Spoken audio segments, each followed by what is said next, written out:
Cabe el honor por segunda vez de presentar en un congreso de la Fundación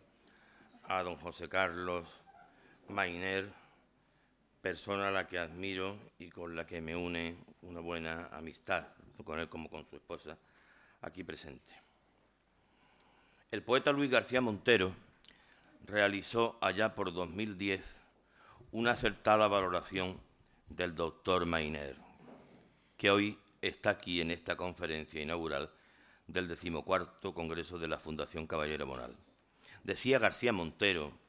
que José Carlos Mayner pertenece a una generación de catedráticos de literatura que tuvo como principal afán la renovación de los estudios filológicos. Era una parte más de la transformación del país que exigía la democracia española. Si el oficio de cada cual es su primer ámbito de socialización, pocos profesores pueden ejemplificar mejor que José Carlos la tarea universitaria de hacer Estado, de construir un espacio público y de investigación y lectura capaz de entender con nuevos ojos nuestras realidades culturales. Son las palabras de García Montero. En la introducción a su libro de José Carlos Mayner, La escritura desatada, el mundo de las novelas, nuestro ponente evoca sus años de colegial en un tiempo oscuro y cómo entonces la literatura le ayudó a sobrellevar aquellas horas tediosas de la vela, término con el que eran designadas las sesiones de estudio que seguían complementándolas a las clases normales en las que se impartían las distintas asignaturas. Desde entonces hasta hoy, la biografía de Mayner se mueve entre la voracidad lectora, una extraordinaria capacidad de trabajo y, lo más importante, una excelente formación unida a un gran talento y a una depurada sensibilidad. José Carlos Mayner Baqué nació en Zaragoza el 11 de julio de 1944. Es doctor en Filología y catedrático de Literatura Española en la Universidad de Zaragoza desde 1982. Anteriormente había sido profesor en las universidades de Cáceres, de Barcelona, tanto en la Central como en la Autónoma, y en la de La Laguna, y también profesor visitante en la de Londres en 1978, Oslo y Bergen 1982. Ha impartido cursos y dictado conferencias en otras muchas universidades europeas y norteamericanas. Se ha dedicado fundamentalmente, aunque no exclusivamente, al estudio de la literatura española del siglo XX, un estudio que él siempre ha enfocado desde una perspectiva histórica, prestando una especial atención tanto a los aspectos sociales, políticos, ideológicos e institucionales, como a aquellos relacionados con la difusión, la recepción y los diferentes tipos de público de los productos literarios. El doctor Mayner es responsable de la cátedra Benjamín Jaranés de la institución Fernando el Católico. Fue en 1998 director de la edición de las obras completas de Pío Baroja. Perteneció al equipo fundacional de Andalán, primero revista, más tarde periódico, 1976-1987, que representó a todo un movimiento sociocultural que tuvo un destacado papel en aquel Aragón del tránsito de la dictadura a la democracia. En los primeros 90 fue miembro del Consejo Asesor de la Fundación Juan March. Es también consejero de una gran cantidad de revistas nacionales y de otros países especializadas en crítica literaria. En 2002 recibió el Premio de las Letras Aragonesas, un premio que concede el Gobierno de Aragón a quienes sobresalen por su contribución internacionalmente reconocida a la investigación de la literatura española contemporánea y que haya destacado por su dedicación al estudio de los autores aragoneses de los siglos XIX y XX. En 2004 se le otorga el Premio de Periodismo El Correo a los valores culturales, éticos y democráticos del País Vasco. Desde 2007 dirige al frente de un colectivo de prestigiosos especialistas una historia de la literatura española en 9 tomos, desde la Edad Media hasta el presente, que publica la editorial Crítica. Él mismo es autor del volumen sexto titulado Modernidad y Nacionalismo 1900-1939. Esta historia contempla el desarrollo de nuestra literatura desde perspectivas y criterios novedosos, asumiendo una importante revisión crítica de conceptos y un replanteamiento general de las periodizaciones y ciclos evolutivos. Esta historia de la literatura de nuestro país aparece inserta de forma amplia y profunda en el devenir de la cultura hispánica, sin obviar las relaciones con las literaturas peninsulares e hispanoamericanas y las tradiciones culturales de Occidente. Según explica el coordinador de esta obra, el doctor Mayner, se trata de una historia que, cito literalmente, que sea lugar de convergencia de metodologías más que una formulación rígida, un punto de partida abierto más que una sucesión de dogmas acerca de períodos cerrados, listas de nombres propios o pretendidas esencias nacionales. Como complemento de su actividad docente, Mayner ejerce como crítico literario y como historiador de la literatura. En unas declaraciones al diario El País en diciembre de 2002, con motivo de la concesión del mencionado Premio de las Letras Aragonesas, afirmaba esto: «No puedo olvidar mi condición de historiador, aunque yo soy también un lector, y en este caso debo hablar de placeres estéticos de la literatura. En otros de mis trabajos hay que resaltar otros aspectos no menos interesantes que están más cerca de la psicoanalítica que de otra cosa». José Carlos Mayner, que se siente como un analítico con la manía de la síntesis, ha ido elaborando una metodología de integración multidisciplinar basada en el más estricto rigor y en una indiscutible coherencia, pero a su vez, y esto es quizá lo fundamental, canalizada a través de una infrecuente claridad de ideas y de expresión. Mayner combina en su escritura la solidez del científico y la soltura estilística del buen ensayista.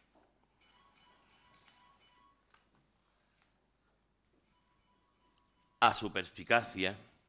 a su capacidad de penetración para indagar la estructura de los textos, a su destreza para examinar las formas literarias, Mayner suma siempre un imprescindible sentido de la realidad en medio de la cual se desarrolla el proceso creativo, una realidad de índole inevitablemente histórica. Mayner defiende la interpretación como elemento inherente a la crítica. Es así que en su ensayo Historia, Literatura, Sociedad afirma lo que sigue: porque es la historia, una nueva historia, la que puede volver a ofrecer unas explicaciones que vayan más allá de las glosas, una interpretación que sea algo más que un ingenioso remedio de la creación misma. Nunca ha sido partidario Mayner de un por demás imposible y quimérico aislamiento del hecho literario en función de sospechosas pautas de asepsia o solapadas pretensiones de neutralismo, lo que no significa en ningún momento la renuncia a esa ineludible tensión hacia la objetividad que debe ser el horizonte de todo investigador honesto y responsable. En un contacto digital con sus lectores, El País, abril de 2010, José Carlos Mayner afirmaba que la literatura no es un territorio exento, es algo que expresa con sus medios específicos, el lenguaje, una compleja construcción del mundo, en definitiva es una cultura. Los anteriores designios implican, como es lógico, un considerable grado de compromiso ético, lo que nada tiene que ver ni con sectarismos ni con actitudes tendenciosas. Ese componente ético se sustenta esencialmente sobre criterios de ciencia y racionalidad, así como sobre unos firmes principios de libertad y apertura al diálogo. Mayner no solo ha hecho crítica literaria e historia de la literatura, sino también, como ya se ha señalado, historia de la cultura española, centrándose con preferencia en el convulso siglo XX, desde sus albores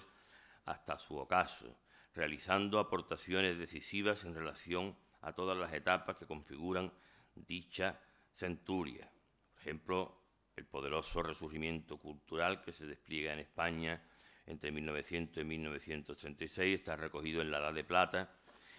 1902-1939, ensayo de interpretación de un proceso cultural, que es todo un clásico. sobre la guerra civil, así en años de vísperas, la vida de la cultura en España, 1931-1939,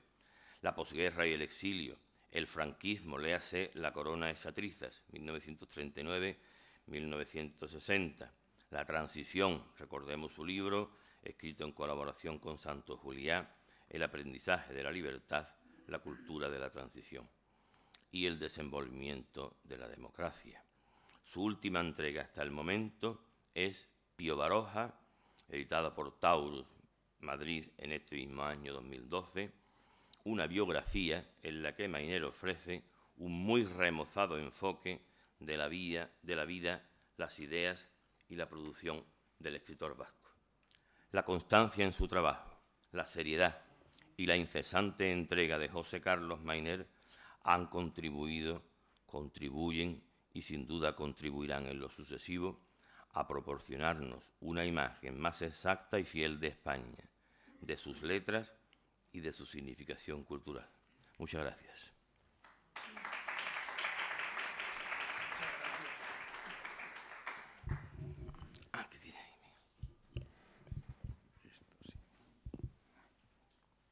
Muy buenos días a todos. Muchísimas gracias, antes que nada, a mi generosísimo presentador y mi gratitud también a la Fundación Caballero Bonal, que una vez más me invita a participar al conjuro de un tema que por sí mismo es atrayente donde los haya. Estar convocado por un conocido infractor, como lo es Caballero Bonal, príncipe de los infractores, a esta forma de complicidad que es algo que trata de heterodoxos y transgresores, pues es invitación irresistible. Sobre todo porque, y retomando de nuevo este término más propio del derecho penal, este congreso ya es reincidente. Es nada menos que el 14 de los celebrados bajo diferentes temas literarios,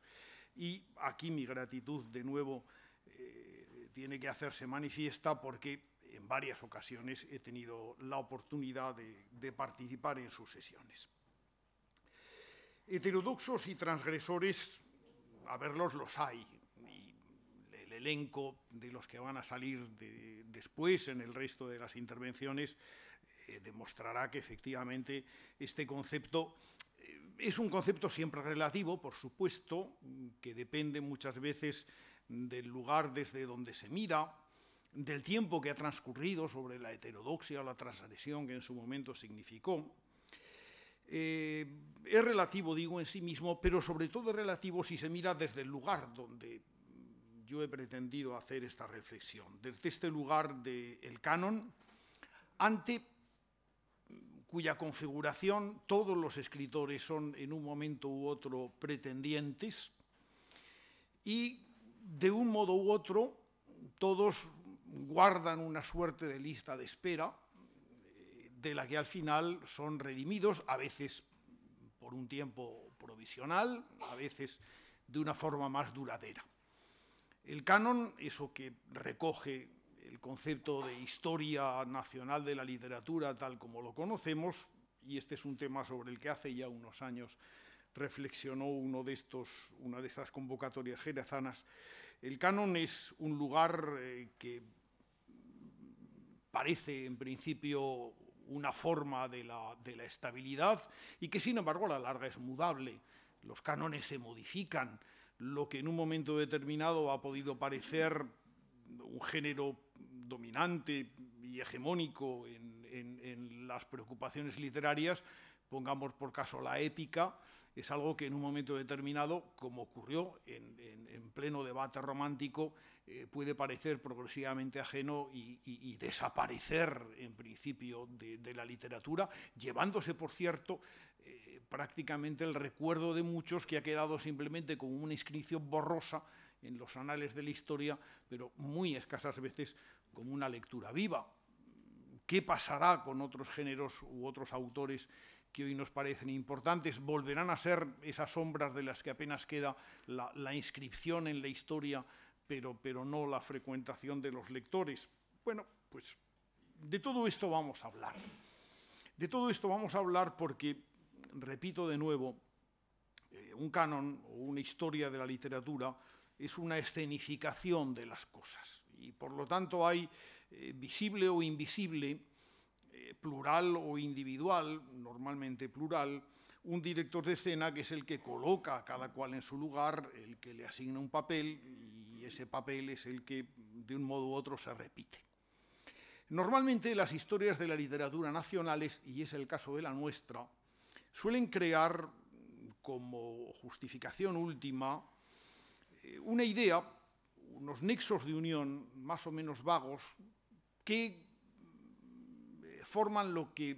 podría llamarse el espíritu nacional. Hay algo,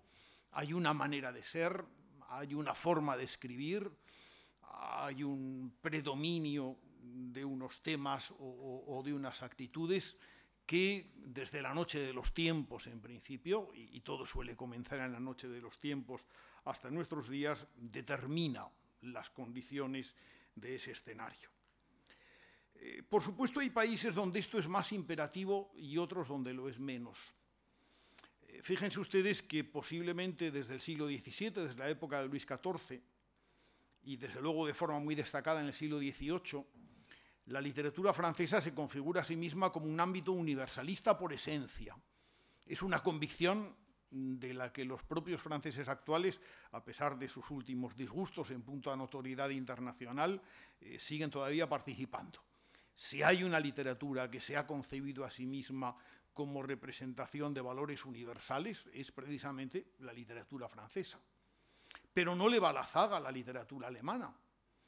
Seguramente empieza más tarde, pero la literatura alemana puede blasonar, y con bastante motivo, de haber configurado entre 1780 y 1830, pues nada menos que el canon de la modernidad, y haber iniciado en tal sentido algo que puede y que ha pretendido representar de algún modo no solamente el espíritu alemán, sino también el espíritu del universo. Otras literaturas, sin embargo, y he sabido, han batallado desde un principio por ser universales, porque posiblemente esa es una tentación que nadie pierde, pero no serlo tanto a partir de su capacidad de apertura, de comprensión de las demás, de representación de factores universales, cuanto de hacer hincapié precisamente en los propios. A lo largo del siglo XIX, la literatura rusa discute permanentemente sobre sí misma y, en la mayoría de los casos, quiere definirse precisamente como algo que es esencialmente, radicalmente ruso. Les parecerá a ustedes singular, y no lo es sin embargo, pero en el caso de la literatura norteamericana ha ocurrido exactamente lo mismo.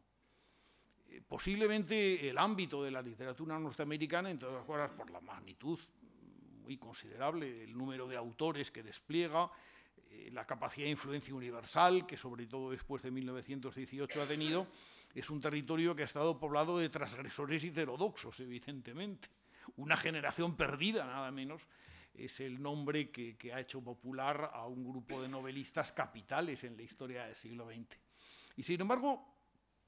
si recordamos los pasos de la historiografía literaria norteamericana, veremos que han abundado posiblemente más las reflexiones que intentaban buscar unos planteamientos, unas pautas de carácter propia y específicamente americano que distanciaran precisamente a la literatura norteamericana de sus modelos europeos y que la configuraran como un ámbito propio que fundamentalmente, o cuyo primer punto de partida tenía que ser precisamente la radical expresión de lo americano. Un crítico, hoy poco conocido, pero trascendental en la configuración de la idea literaria de Norteamérica, Van Wyck Brooks, trabajó en ese tema desde principios del siglo XX. Su libro sobre Mark Twain, El juicio de Mark Twain, es de 1915 y fue uno de los libros más leídos y discutidos en Estados Unidos y todavía puede ser leído con provecho. Y siguió por este camino. Claro, Mark Twain se trataba de un escritor radicalmente americano, por su emplazamiento en el oeste americano, porque reflejaba historias, caracteres, etcétera, que se estaban formando en contacto directo con la naturaleza, en contacto con una sociedad que no tenía antecedentes, que se formaba a sí misma en el espíritu de frontera, y efectivamente eso es lo que quiere considerar, o consideraba Van Wyck Brooks en este primer libro. Pero también unos años después el propio Van Wyck Brooks trata de un escritor que significaba casi exactamente lo contrario de lo que había sido Mark Twain. Me refiero a Henry James. James era un escritor que había creado la novela naturalista moderna norteamericana y que lo había hecho, por un lado, tratando de aquellos temas norteamericanos, la vida en las ciudades como Boston o Nueva York, los conflictos espirituales que se creaba entre la voluntad de independencia de las personas y esa suerte de sumisión al espíritu colectivo, y que a la larga había acabado emigrando de Estados Unidos y viviendo buena parte de su vida en Europa. Ese conflicto personal de Henry James, el error de Henry James, como venía a pensar Van Wyck Brooks, que a pesar de todo admiraba mucho al gran novelista, es el que recogió en su libro La peregrinación de Henry James, de 1925, al que aludí hace un momento. Me he entretenido un poco en estas cosas para que vean ustedes que no es tan fácil a veces determinar el rumbo, la idea de sí misma que tiene una literatura. Por supuesto, la idea de sí misma, que es una idea configurada por los críticos profesionales, por los historiadores de la literatura, por el peso de lo académico, de lo universitario, y por el consenso, en muchas ocasiones, de los lectores que aplauden o buscan la ratificación de esos valores proclamados. En algunos casos, y estoy pensando ahora en el caso de la literatura latinoamericana, y al decir latinoamericana es porque no solo quiero referirme a la mayoritaria, a la de expresión lingüística española, sino también a las literaturas del sur de Río Grande, ¿no? como diría alguien, que incluyen en muchos casos pues, las expresiones caribeñas, que son plurilingües, o sobre todo esa parte importante y cada vez más del subcontinente del sur americano, que es la literatura brasileña de expresión portuguesa. Bueno,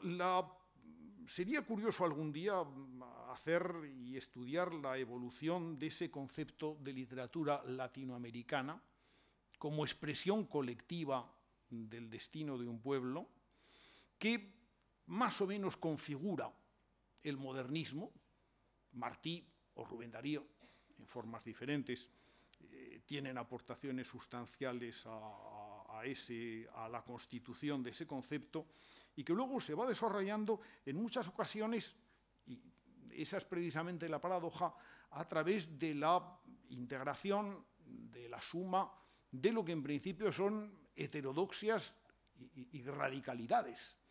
El concepto de literatura latinoamericana ha tomado pues, muchas veces como puntos de partida, como referencias capitales, personajes que viven o que se han movido en principio en la periferia de la literatura establecida y que sin embargo han acabado ocupando el centro de ella. Pensemos, por ejemplo, el caso de César Vallejo. Escritores que han batallado a la contra de todo cuanto significa el orden estatuido. Pensemos en la significación de Pablo Neruda o en el Canto General de 1950, por hablar del momento en el que Neruda asume de una manera más clara y más evidente una suerte de liderazgo colectivo americano y instituye y funda lo que ha de ser la literatura latinoamericana del futuro. Pensemos en momentos anteriores en lo que ha significado la narrativa de la Revolución Mexicana, qué tan importante va a ser como modelo de la forma de contar la experiencia americana en prácticamente todas las literaturas posteriores, sea del periodo criollista o del periodo indigenista, como han sido llamados. Recordemos lo que pudo ser, a finales de los años 40, la proclamación de lo real maravilloso como destino natural de la imaginación latinoamericana por parte de un escritor como Alejo Carpentier, que además fundamentaba este concepto de lo real maravilloso casi de forma excluyente en la literatura latinoamericana del área caribeña concretamente, ¿no? Bueno, pues todo esto ha acabado creando un concepto que en los años 60 tiene lo que podríamos llamar su reválida, su mayoría de edad, su reconocimiento internacional indiscutible,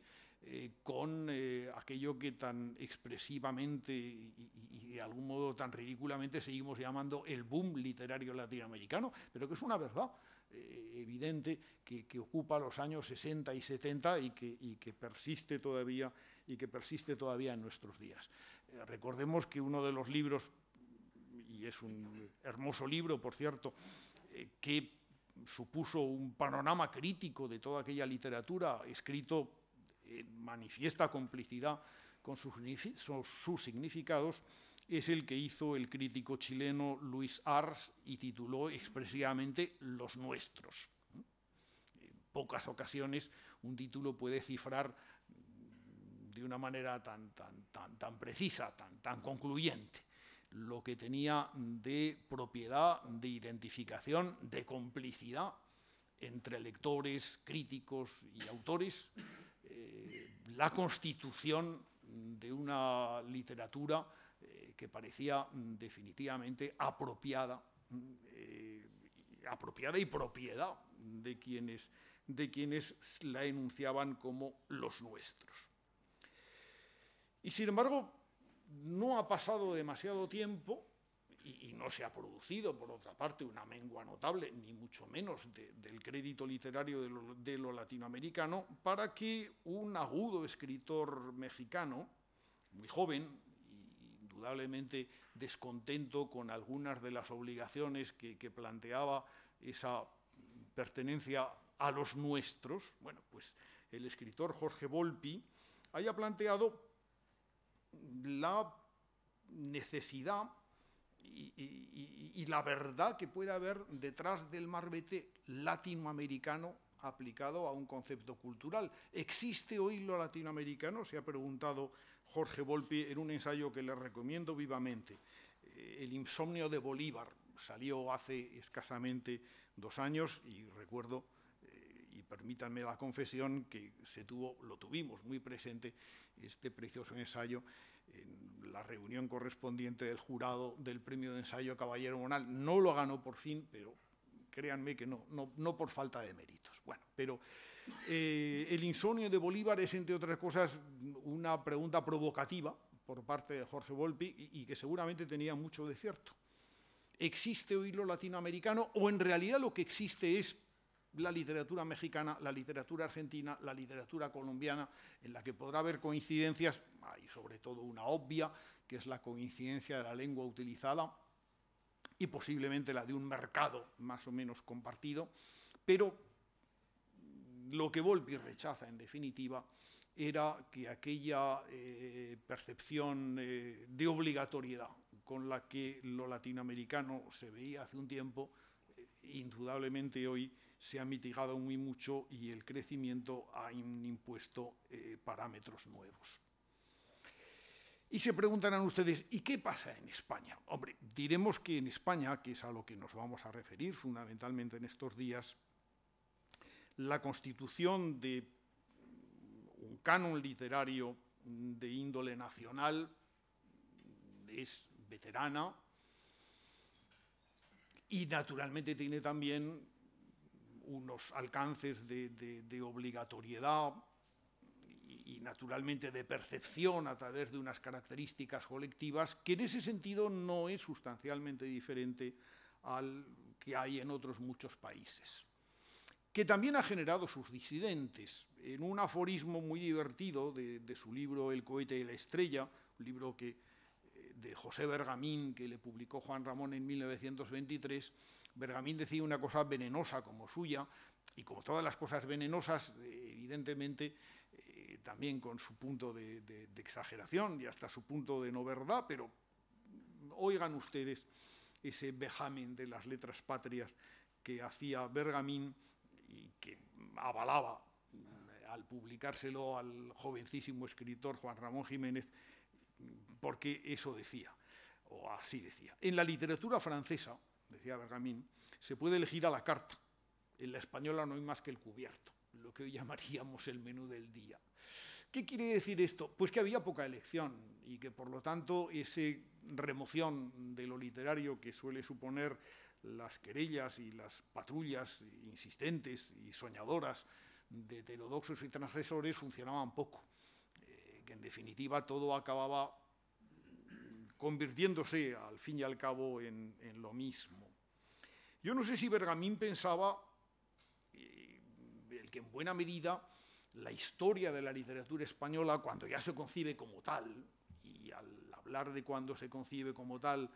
digamos que no es más acá del siglo XVIII, posiblemente el siglo XVIII es el primero en el que existe ya esta conciencia, o se configura definitivamente la conciencia de que la literatura es una suerte de almacén, de armario, de arcón, por así decirlo, de recuerdos históricos que, a la vez que se desactivan en cierto modo de lo que han significado por sí mismos, empiezan a adquirir valor en lo que tienen de aportación al complejo colectivo. Seguramente es el siglo XVIII español el primero que comienza a considerar, y esto ocurre también en otros muchos países, no somos los únicos, empieza a considerar patrimonio cultural colectivo la expresión literaria y va acomodando allí. Y claro, el acomodo siempre puede suponer alguna lectura no correcta o alguna lectura rectificadora, va acumulando lo que hay allí. Bueno, pues a partir de entonces, diríamos, lo cierto es que, y no sé si Bergamín pensaba en ello, muchas de las formas innovadoras que en España habían respondido a las evoluciones que la literatura europea iría viendo en los años posteriores, habían tenido una peculiar adaptación siempre. Habían sido aclimatadas, por así decirlo, a un concepto nacional de lo literario. ¿Qué había ocurrido con la Ilustración española? Bueno, pues que la Ilustración española había sido, con las excepciones del caso siempre, una ilustración más bien integradora. No había significado un repudio global de la literatura anterior, al revés. Había sido respetuosísima, por ejemplo, con el Renacimiento español, con el siglo XVI, y como ustedes saben, bastante menos respetuosa, pero no tanto como a veces se dice, con la literatura barroca precedente, porque el Quijote les había gustado, por ejemplo, de forma indiscutible, e incluso algunas cosas de Lope de Vega. En primer lugar, esa ruptura racionalista había sido, por lo tanto, una ruptura teñida, en muchos casos, de historicismo. Aquella ilustración que se remontaba y se refería fundamentalmente a modelos franceses, no solamente, porque también los había italianos y los había británicos, por otra parte, había sido, por ejemplo, en el lenguaje, extraordinariamente purista. El galicismo había sido objeto de tantas burlas como podría, y en esas burlas participaban tanto escritores progresistas como escritores reaccionarios. El galicismo español, el pretendido galicismo español del siglo XVIII no había llegado ni punto menos a lo que había ocurrido en los países eslavos, donde el francés había pasado a ser lengua de cultura. Los personajes de Guerra y Paz de León Tolstoy hablan en francés entre ellos, los personajes de cierta calidad, y Tolstoy así lo escribe porque era su lengua de cultura. Una buena parte de la literatura polaca, una parte también de la literatura alemana, es de expresión francesa a lo largo del XVIII, cuando la lengua francesa es una lengua universal. En España, en absoluto, llega a serlo al revés. Hay una valoración nacional y en un momento determinado incluso manifiestamente antifrancesa, como ocurre en la obra de Capmany, pues porque esa adaptación de la Ilustración española se hace a las características peculiares del país. Algo muy similar ocurrió con el romanticismo español. La historia del romanticismo español no es fácil de hacer. Tiene muchas menos rupturas que acomodos. Y de hecho, como su primer gran historiador, que era un católico británico, Alison Pierce, acabó viendo claramente que quizá el momento culminante del romanticismo español es un eclecticismo en el que valores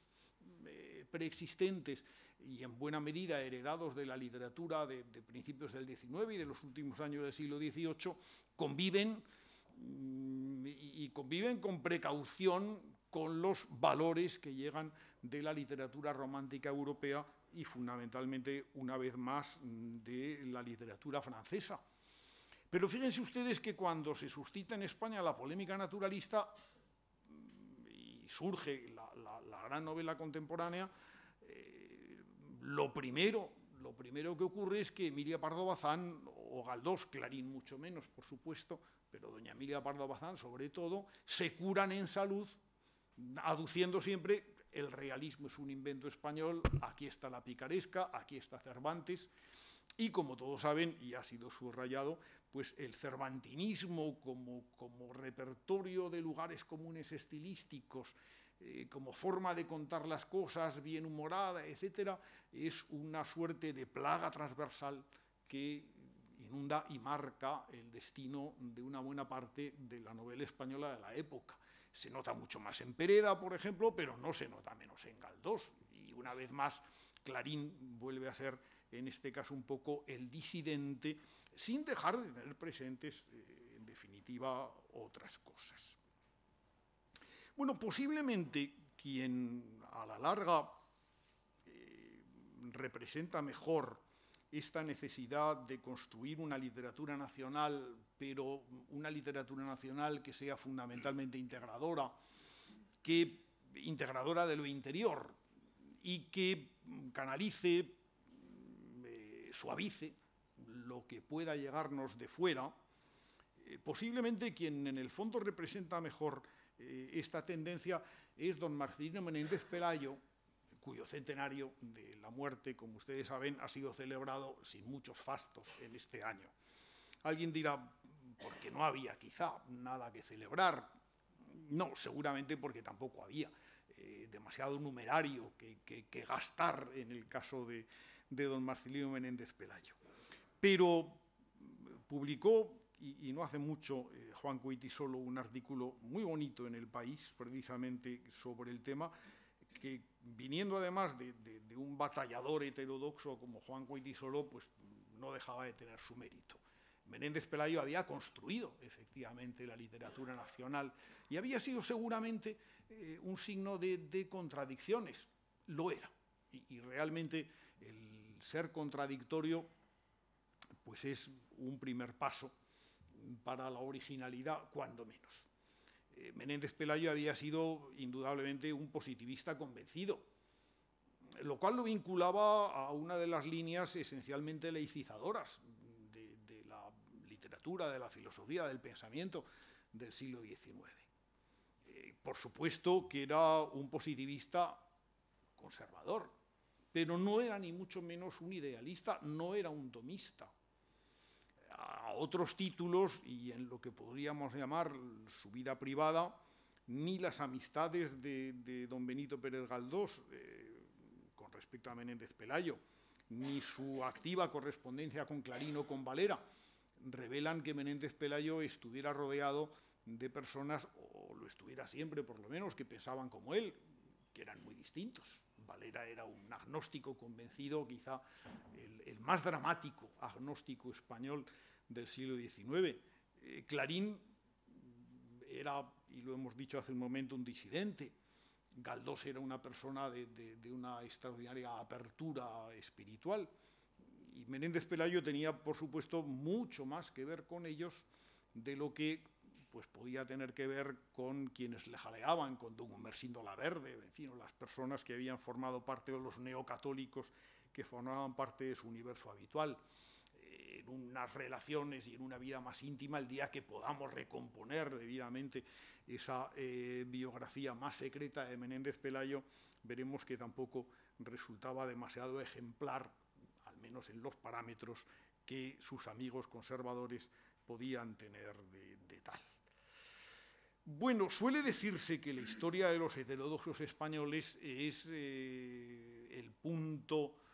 culminante de la construcción de una historia de la literatura española de donde cualquier disidencia ideológica que afectara a las convicciones católicas quedaba desterrada. Lo es. Normalmente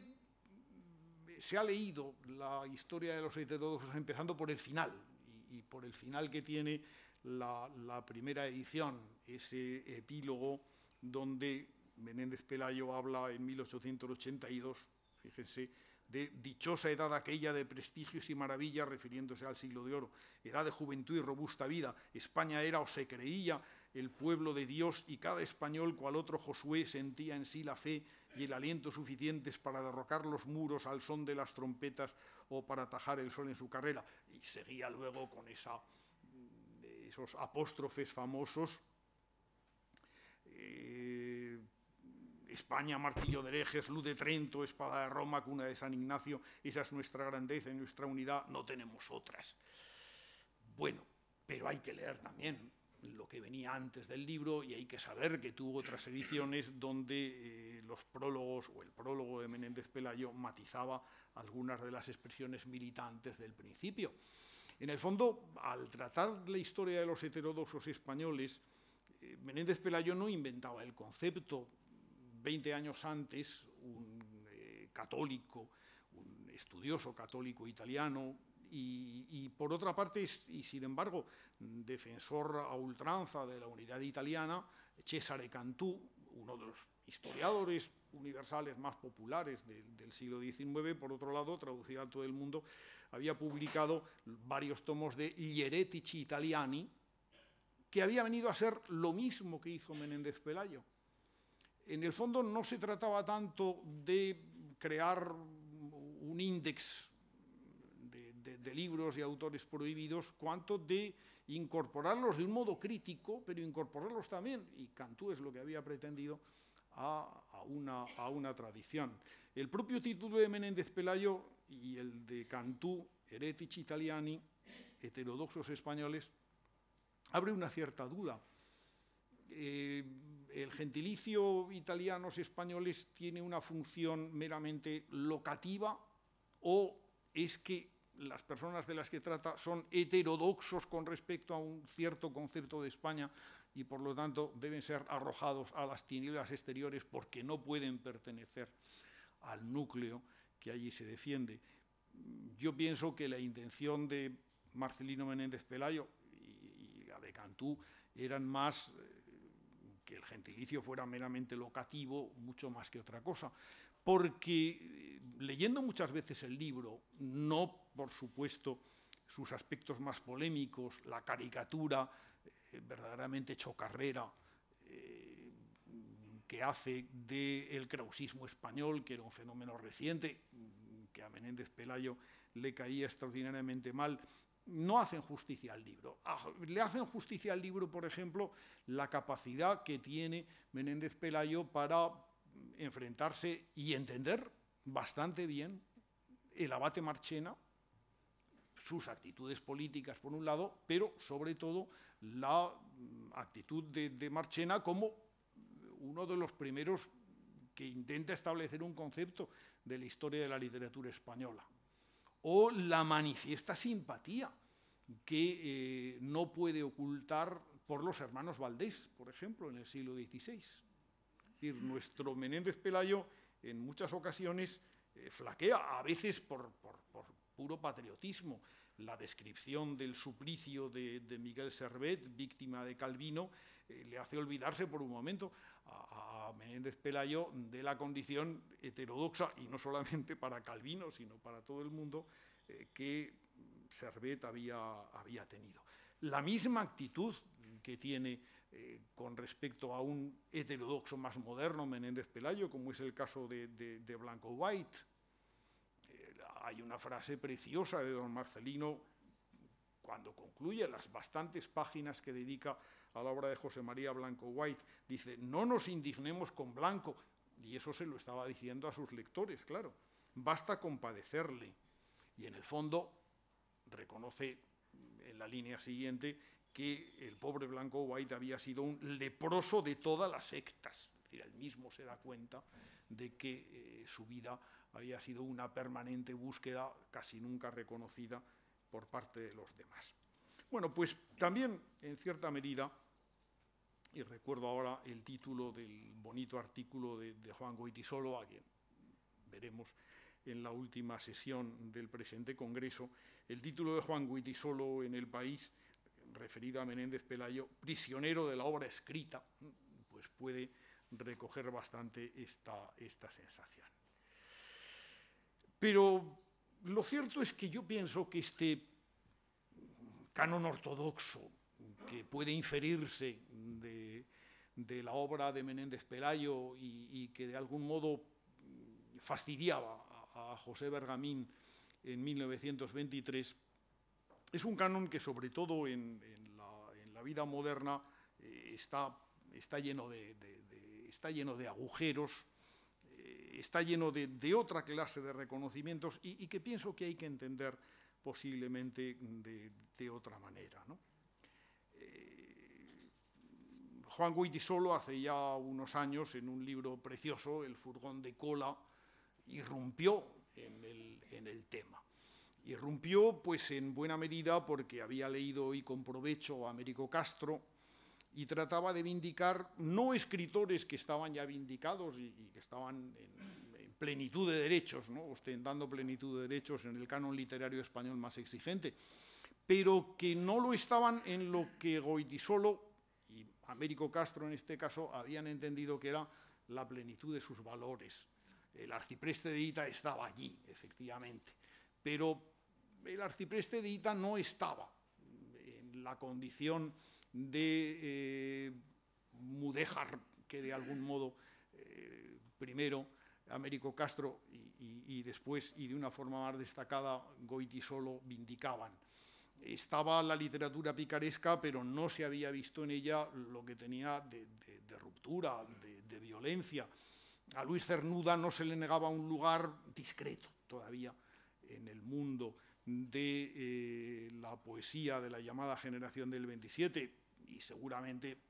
Goytisolo vindicaba un lugar de privilegio que no se tardó, por otra parte, en reconocerle. La llamada generación del 98, para el autor del furgón de cola,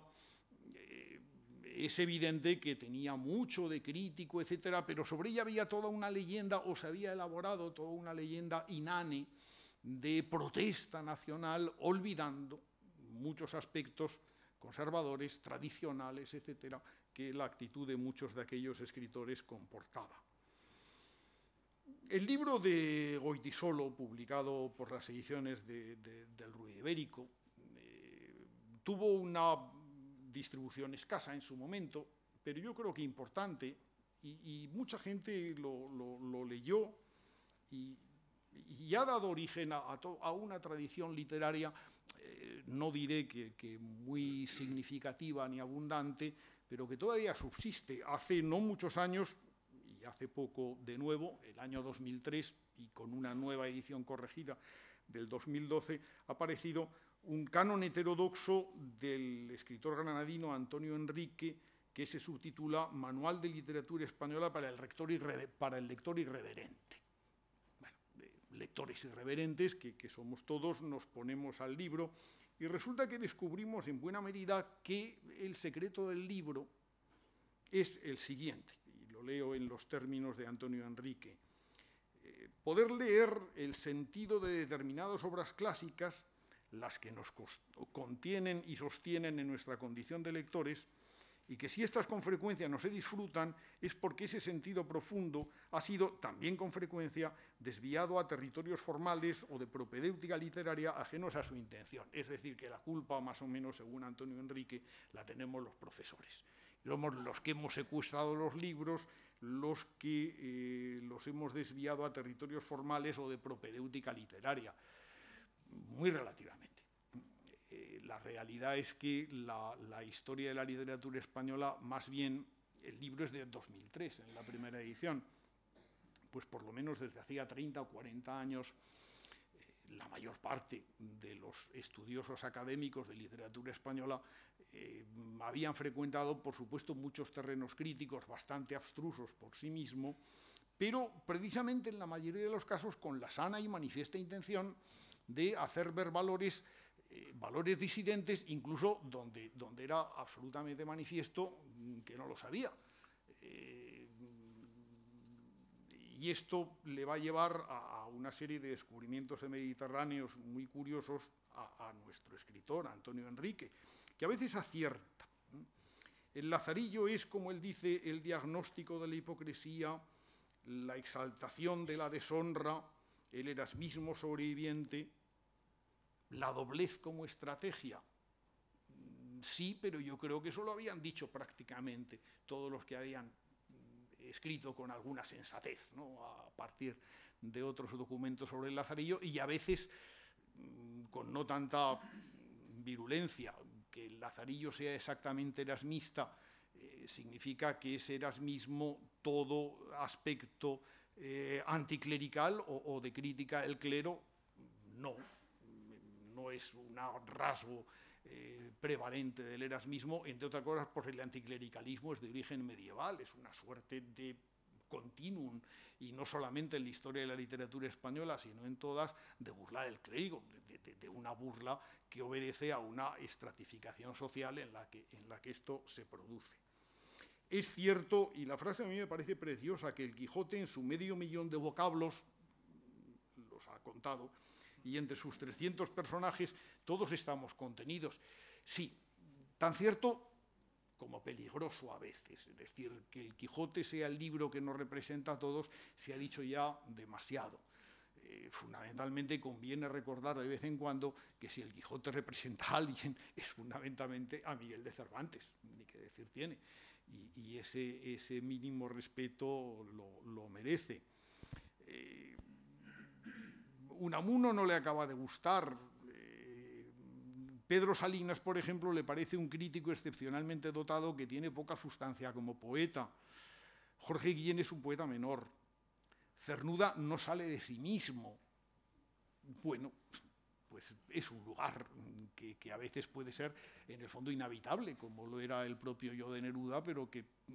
proporcionó versos espléndidos. Que Gerardo Diego es claustrofóbico y virtuoso, y por ende prescindible, pues ya es mucho más discutible. Lo que yo no le perdono al libro de Antonio Enrique es que entre los heterodoxos por vindicar coloca a ese grupo de narradores tutelados por Manuel García Viñó, la llamada novela metafísica española de los años 60, estos que sobreviven todavía en un folleto, La Fiera Literaria, que se distribuía a menudo, y entre los cuales Antonio Enrique incluye como uno de los valores más inconmensurables de la nueva literatura española y más desconocidos entre nosotros, a un rumano que escribió en francés y en español en los últimos años de su vida, que es Vintila Oria. Me da la impresión de que Antonio Enrique ignora que Vintila Oria fue juzgado en rebeldía por el gobierno rumano después de 1945 por haber pertenecido a la Guardia de Hierro, es decir, a uno de los movimientos fascistas realmente más siniestros y sangrientos de los muchos que conoció Europa, y que Vintila Oria, que viviendo en España se convirtió al catolicismo, pasó al Opus Dei, no abdicó jamás, y lo expresó públicamente en varias ocasiones, de sus convicciones políticas. Lo cual, vuelvo a decir de nuevo, ya puestos a hacer balance heterodoxos, algunos tenemos, no nos hace falta encima incorporar heterodoxos rumanos donde también los hay. A mí me han divertido mucho más los libros que he aprendido, y recientemente lo he sabido, y es una práctica muy sana, exorcizar algunos intentos de canonización y casi de sacralización de ambientes literarios. Un almeriense, Antonio Orejudo Utrilla, escribió en 1996 fabulosas narraciones por historias, que es una suerte de leyenda divertidísima y a veces descacharrante del mundo de la residencia estudiante de los años 20, de la constitución de del grupo de poetas, de la influencia ejercida por Ortega y Gasset, de la tutela paternal de José Moreno Villa o Alberto Jiménez Frauz con respecto a sus pupilos, porque realmente consigue una lectura divertida, una lectura desmitificadora, higiénica en muchos casos, y que sin embargo pues, no deja de ser una lectura admirativa de un periodo histórico. Algo parecido es lo que ha conseguido Rafael Rech en el Manual de Literatura para Caníbales, que es de la misma fecha, del 2003, a la que pertenece el canon heterodoxo de Antonio Enrique. En este caso se ha tratado de estudiar los escritores de la literatura española como personajes literarios y convertir en autores a unos personajes, a una familia que se llamaba Belinchón y que a lo largo del tiempo va tratando y conociendo a los escritores, de los que a veces pues, se dan juicios muy desenvueltos y en muchos casos muy acertados. Conviene, repito que conviene muchas veces desempolvar estos aspectos del canon y reconvertirlos en otras cosas. Porque efectivamente todo canon, vuelvo a decir, es una construcción que si no es inestable, no vale demasiado la pena. Porque no solamente el canon es un lugar reservado a unos pocos y a una larga lista de espera, sino que también muchas veces es la pretendida imposición de unas normas o de unas pautas que se advierten a veces excesivamente claras y que conducen a la apreciación de valores excluyentes cuya demostración puede ser muy difícil. Miren, un libro hermoso y digno de ser leído es ese espléndido prólogo que Menéndez Pidal puso en 1948 a la Historia General de las Literaturas Hispánicas de Guillermo Díaz Plaja y que luego convirtió en el librito publicado en la Austral, donde tuvo bastante difusión, titulado Los españoles en la literatura, paralelo del libro que había publicado previamente, que en su origen también había sido otro prólogo de una historia de España, titulado Los españoles en la historia. Bueno, Menéndez Pidal, como es sabido, hace un intento de categorización de la literatura española globalmente. ¿Qué ha significado? Bueno, pues una de las, posiblemente, de los aspectos más polémicos que incluye ese libro y al que se han de referir, me parece que bastantes de las intervenciones que están previstas, y por eso aprovecho para dar el antecedente histórico. Aquello venía de atrás, cuando Azorín, un Azorín muy conservador, que está en periodo de cura de su periodo anarquizante inmediatamente anterior, comparece en la literatura española con una serie de ensayos absolutamente preciosos, que tratan de la literatura española y que intentan y logran convertirla en un objeto de aprecio y no simplemente reverencial por parte de los lectores. Bueno, pues estos libros, que son Castilla en 1912, lecturas españolas sobre todo, también en 1912, y que luego serán pues, al margen de los clásicos y modernos en 1913, tienen quizá como fondo común en muchas ocasiones la defensa de la literatura española como una literatura esencialmente realista. El realismo de Teresa de Jesús, viene a decirnos Azorín muy agudamente, parece tener que ver con ese aire doméstico, por ejemplo, que luego tendrá la novela de Galdós, o que luego tendrá ese sentido intimista de la propia filosofía krausista española. En definitiva, esa literatura realista que incluso en un momento romántico, como puede ser el Don Álvaro del Duque de Rivas, asoma y triunfa frente a las exageraciones que se atribuyen a la expresión romántica. Eso está muy bien, para leído en un ensayo a Azorín, y es muy revelador, pero es absolutamente cierto. Lo digo porque para Menéndez Pidal esto pasa a ser una suerte de verdad de fe y casi obligatoriedad posterior. En el texto al que me he referido, en Los españoles en la literatura, en 1947, Menéndez Pidal dice que el realismo español viene de la templanza ética y la sobriedad estética que han caracterizado a la literatura española, que quiere lograr, cito, la transubstanciación poética de la realidad, tocando de subjetividad, de emoción, de universal idealidad, las complejas particularidades de lo inmediato aprehensible, sin practicar en ellas una poda destinada a obtener formas de abstracta generalidad y sin consentir a la fantasía sus más avanzadas y libres aportaciones en sustitución de lo eliminado. Yo tengo la impresión de que Menéndez Pidal había leído muy bien a Zorín y, en definitiva, estos términos, diríamos, aparentemente algo más científicos que los que Azorín utilizaba, vienen a consagrar el principio. Es decir, en la literatura española hay algo de profundamente realista en el fondo, trate de lo que trate. Pero palabras como subjetividad, emoción, etcétera, me da la impresión de que enlazan con el impresionismo azoriniano. Igual que el hecho de que Menéndez Pidal le conste que en la literatura española, también en una provincia limitada de carácter fantástico, dice que, sin embargo,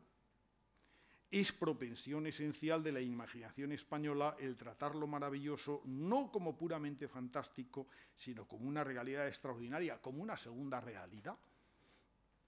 Esto se escribía prácticamente a la vez en la que cavilaba Alejo Carpentier sobre la naturaleza de lo real maravilloso como principio de la literatura latinoamericana, y principios muy parecidos. No es que sean fantásticos los escritores latinoamericanos, es que se han encontrado con una realidad que de suyo lo es y en la que no hay sino escarbar un poco para entrar directamente en el terreno de la fantasía, aunque lo vea y lo exprese el más realista de los hombres. Estos engaños, digamos, o estos espejismos que a veces produce la literatura en su ambición de centrar y organizar las cosas, pues no pasan de ser formas de esa provisionalidad con la que nos organizamos. Efectivamente, difícilmente veríamos la realidad si no la compusiéramos de algún modo, si no creáramos unas ciertas perspectivas y no le adjudicáramos unas ciertas características. Lo que los historiadores de la literatura debemos olvidar, y los lectores también, por otro lado, porque también leen historias de la literatura, es que esto tenga una naturaleza fija e inmutable. Dejemos que el camino de la literatura lo escriban los heterodoxos. Todo el que escribe casi siempre lo es, si vale la pena lo que escribe. Que lo hagan los marginados. Marginado es una condición, en principio, involuntaria. La heterodoxia puede ser ya más voluntaria. La marginación es una condición involuntaria que muchas veces cura simplemente el paso del tiempo o el reconocimiento que llega tardíamente. Sí, la literatura se escribe a partir de ahí, pero tampoco olvidemos que en un momento esa heterodoxia puede transformarse en ortodoxia, porque en ese momento convendrá que otra vez los unos y los otros volvamos de nuevo a buscar otro camino antes de que se nos imponga una realidad y que nos digan cómo las fuerzas telúricas o los instintos del pueblo soberano o tantas otras cosas, antes de que nos digan cómo debemos escribir. La literatura es un hecho colectivo, pero que parte de una decisión individual, en principio. Y no lo sé mucho mejor que yo, lo van a decir las personas que me han de suceder en este lugar, que a estas horas me parece que ya he ocupado por excesivo tiempo. Muchísimas gracias a todos.